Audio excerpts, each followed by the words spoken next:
بسم اللہ الرحمن الرحیم۔ السلام علیکم۔ جس گھر میں سورہ ملک پڑھی جاتی ہے اس گھر پر اللہ کے کون سے انعامات نازل ہوتے ہیں۔ سورہ ملک پڑھنے کے ایسے زبردست فائدے کہ جان کر آپ بے ہوش ہو جائیں گے۔ بسم اللہ الرحمن الرحیم۔ محترم ناظرین، اللہ رب العزت کے حبیب صلی اللہ علیہ وسلم نے امتیوں کے لیے کئی طرح سے رحمتوں اور وسعتوں کے دروازے کھولے ہیں۔ احادیث مبارکہ کا مطالعہ کرنے سے پتہ چلتا ہے بظاہر چھوٹی چھوٹی نیکیوں پر بڑے بڑے ثوابوں کی بشارتیں ہیں۔ اسی لیے کئی ایسے اعمال بھی ارشاد فرمائے ہیں کہ جن کا ثواب تو ہے ہی، ساتھ ہی رزق میں وسعت، برکت اور کشادگی بھی ملتی ہے۔ اسی طرح قرآن پاک کی ایک چھوٹی سی آیت ہے، اگر اس آیت کو بتائے گئے طریقے کے مطابق پڑھ لیں تو اللہ کے فضل و کرم سے آپ کو دولت ملے گی، یعنی کہ اللہ پاک آپ کے لیے ایسے اسباب پیدا کر دے گا کہ آپ کی ہر پریشانی دور ہو جائے گی اور ہر خواہش پوری ہو جائے گی۔ اس آیت کے کمالات دیکھ کر آپ لوگ خود حیران رہ جائیں گے۔ غیب سے دولت والے ہاتھ آپ کے پاس آ جائیں گے۔ حدیث شریف میں حضرت ابو ہریرہ رضی اللہ تعالیٰ عنہ سے منقول ہے کہ نبی کریم صلی اللہ علیہ وسلم نے فرمایا، جب تمہیں کوئی بھاری اور مشکل معاملہ پیش آ جائے تو حسبنا اللہ و نعم الوکیل پڑھا کرو۔ اللہ پر توکل اور اسی کے سامنے گڑ گڑانے والے کے ساتھ اللہ کافی ہے۔ وہی وحشت زدہ کو امن نصیب فرماتا ہے، طلب پناہ کو پناہ دیتا ہے۔ وہی بہترین والی اور بہترین مددگار ہے، لہٰذا جو بھی اسے اپنا ولی بنائے، اسی سے مدد طلب کرے، اسی پر توکل ہو اور مکمل طور پر اسی کی طرف یکسو ہو جائے تو اللہ بھی اس کا ولی بن کر اس کی مکمل حفاظت فرماتا ہے۔ جو صرف اللہ سے ڈرے اور تقوی اختیار کرے، اسے ہر دہشت و ڈر سے امن فراہم کرتا ہے اور اس کی ضرورت کے مطابق ہر مفید چیز مہیا کرتا ہے۔ حسبنا اللہ و نعم الوکیل، ہمیں اللہ ہی کافی ہے اور وہ بہترین کارساز ہے۔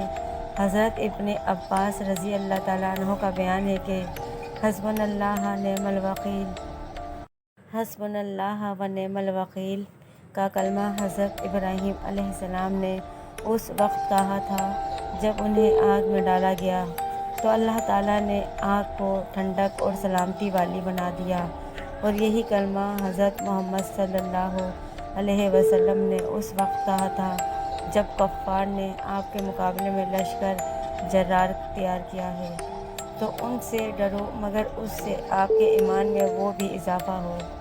اور بھی اضافہ ہو گیا، اور آپ نے فرمایا کہ ہمیں اللہ کافی ہے اور وہ بہت اچھا کارساز ہے۔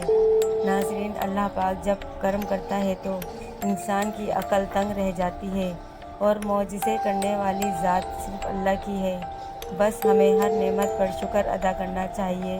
ایسا بھی دیکھا گیا ہے کہ یہ جو مجرب وظیفہ آپ کو بتانے لگی ہوں، جس کو یہ وظیفہ بتایا گیا تو فوری طور پر ان کی غیب سے مدد ہوئی۔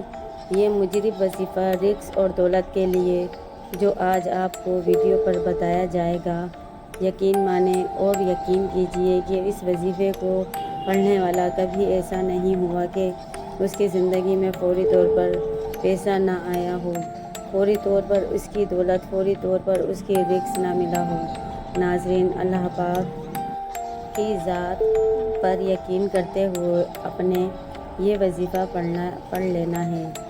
جب آپ کے سامنے یہ ویڈیو آ جائے تو یہ وظیفہ آپ لوگ لازمی کیجیے گا۔ اپنے مشکل دنوں میں، اپنے پریشانی کے دنوں میں اس وظیفے کو لازمی پڑھیے گا۔ بڑی سے بڑی مرادیں پوری ہو جائیں گی، بیماریاں ہوں، تکلیف، دکھ ہوں، پریشانی ہوں، بے اولادی ہو، رزق بند ہو چکا ہو، کاروبار بالکل نہ ہو، تو یہ وظیفہ آپ لوگ ایک مرتبہ کر کے ضرور دیکھیے گا۔ ہر پریشانی سے آپ کو انشاءاللہ فوراً چھٹکارا مل جائے گا۔ اگر قرض دار پریشان کر رہے ہیں تو اس کے لیے بھی یہ وظیفہ آپ لوگ میرے بتائے ہوئے طریقے سے لازمی کر لیجئے گا۔ بے حد آسان سا وظیفہ ہے۔ اپنی حاجتوں کو، اپنی پریشانیوں کو، حالات کو بدلنے کے لیے، اپنی مشکلات کو ختم کرنے کے لیے اگر 5 منٹ نکال سکتے ہیں، یہ ویڈیو مکمل دیکھ سکتے ہیں تو ناظرین آپ لوگ لازمی یہ وظیفہ کیجئے گا۔ ناظرین، میں نے خود اپنے مشکل دنوں میں اس وظیفے کو کئی بار پڑھ کے آزمایا ہے۔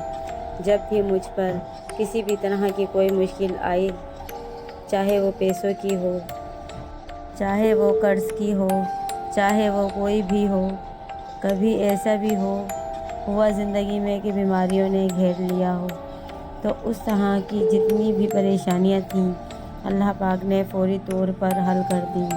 یہ اتنا مجرب وظیفہ ہے، اتنا خاص وظیفہ ہے کہ آپ لوگوں کو جس ترتیب سے بتاؤں گی، آپ لوگ اس وظیفے کو اگر ایک مرتبہ پڑھ لیتے ہو، پورا عمل بتاؤں گی لیکن ایک مرتبہ پڑھنے سے آپ کو خود فائدہ نظر آئے گا۔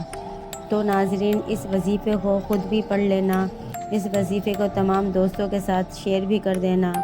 کئی دفعہ زندگی میں ایسے حالات پیدا ہو جاتے ہیں، ایسے مراحل آ جاتے ہیں کہ انسان کہتا ہے کہ میں تھک چکا ہوں، کہ حالات نے مجھے چاروں طرف سے گھیر لیا ہے۔ تو میں کہتی ہوں کہ کبھی کبھی اللہ کی رحمت سے نا امید نہ ہوں۔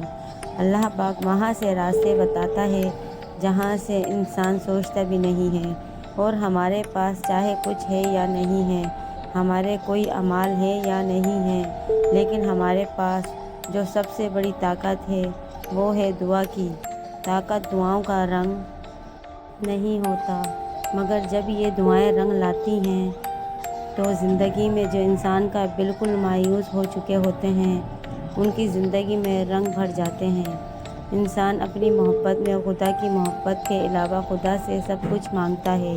عام طور پر مل جانے کی صورت میں انسان گمراہ ہونے کے خدشات سے دوچار رہتا ہے، اور نہ ملنے یا دیر سے ملنے کی مصلحت کو سمجھے اور جانے بغیر ہی مایوسی کا شکار بھی ہو جاتا ہے۔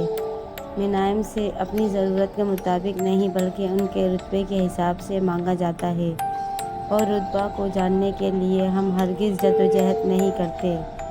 غنائم کے رتبے کا ادراک دعا کی قبولیت کو جلا بخشتا ہے۔ اگر دینے والے کے رتبے کا اندازہ ہو جائے تو مانگنے والے کے فیصلے کرنے میں آسانی ہو جاتی ہے کہ مانگنا کیا ہے۔ واحد و لا شریک ذات کے اس کا بھی ایک فارمولہ رکھا ہے۔ جو ہی آپ توکل کی سیڑھی پہ پہلا پاؤں رکھتے ہیں تو رضا و تسلیم کی منزل کی جانب اپنے سفر کا آغاز کرتے ہیں، اور دوسرا پاؤں آزمائش کی سیڑھی پر ہوتا ہے۔ جب اللہ نے ہمیں انعام دینا ہوتا ہے تو وہ ہمیں صبر کی کسوٹی پر رکھتا ہے، آزماتا ہے، اور کامیاب ہونے پر انعام و اکرام سے نوازتا ہے۔ پرکھنا ان کا وصف ہے اور کامیابی اس کی عطا۔ پھر وہ کہیں مانگنے کے آداب سے بھی متعارف کرواتا ہے، اور اپنے فضل کی بارش سے ہماری روح میں جل تھل بھی کرتا ہے۔ آپ توکل کے سفر میں کسی بھی مقام پر اپنے اعتقاد کو گنگنانے نہ دیں۔ ہمارے آزمائش اور ہمارے سفر میں صبر سے اٹھائے جانے والی مشکلات کا اجر ہمیں کسی اور صورت میں سفر کے دوران کسی اور مقام پر عطا کر دیا جاتا ہے۔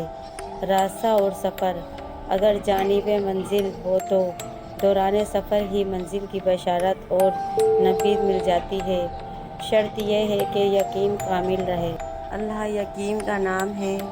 جو ہی ہم اپنے یقین کو اس مقام پر لے آتے ہیں کہ جہاں ہمیں اس بات کی آگاہی ہو جاتی ہے کہ جو ہو رہا ہے اچھے کے لیے ہو رہا ہے، اور اللہ کی مصلحت پر تسلیم بار رضا ہو جاتے ہیں، تو ہماری زندگیوں سے اضطراب ختم ہو جاتا ہے۔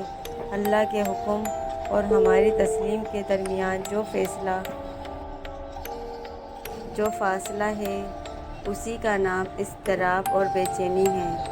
ہم جو دے چکے ہیں یا پھر جو کچھ ہم آگے بھیج رہے ہوتے ہیں وہ کسی نہ کسی صورت میں ہمیں واپس کر دیا جاتا ہے۔ صبر کا دامن تھامے رکھنے سے صبر میں اٹھائی جانے والی